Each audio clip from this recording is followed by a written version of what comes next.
the uneasy fate of the Crown Prince, simultaneously living in the shadow of his mother, but in full view of everyone. What do we know about him as an ordinary man, his habits and routine, and his favourite home, the residence of Clarence House? 72 years ago, when Charles' grandfather, King George VI, died and Queen Elizabeth II came to the throne, Charles became heir at the age of 3. He held the title for 70 years, longer than anyone else, and will go down in history as the oldest heir to the British crown. In 2004, Charles said, "No one knows what hell it is to be Prince of Wales." Like any famous person, Charles and his habits have been a source of speculation, gossip and rumors over the years. It's hard to tell where the truth lies and where it's just a desire for PR, but here's what I've managed to find. Tom Bower's biography The Rebel Prince, The Power, Passion and Defiance of Prince Charles states that Charles changed his clothes 5 times a day and travelled with his own orthopedic bed and toilet seat and a supply of Kleenex premium comfort toilet paper. Convenience above all else. Clarence House declined to comment on what Bower wrote. When Charles himself was asked about this, he was indignant and brushed it off with the words, "My own what? Oh,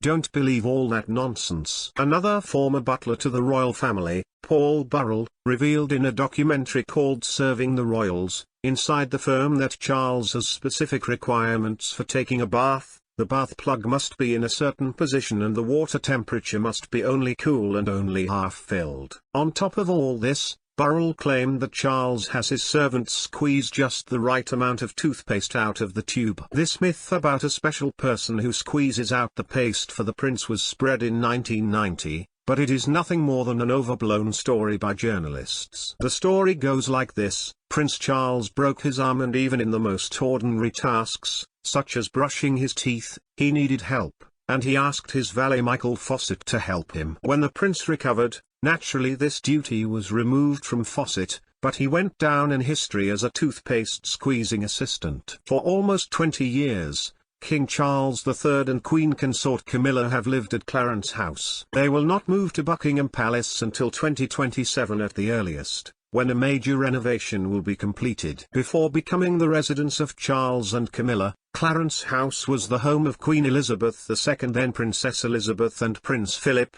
Duke of Edinburgh, after their marriage in 1947 until her accession to the throne in 1952. Prior to this, Clarence House had been the Queen Mother's London home for nearly 5 decades. Before moving into Clarence House in 2003, it was renovated, the textiles were updated, and the interior was enhanced with several new pieces from the royal collection and from King Charles' own art collection. As Prince Charles is known for his environmental initiatives, energy-efficient boilers have been installed at Clarence House and bath water is reused to water the plants. Approximately 124 employees keep the residence running efficiently. By the way, absolutely everyone can visit this residence thanks to the virtual tour organized by Google Arts and Culture.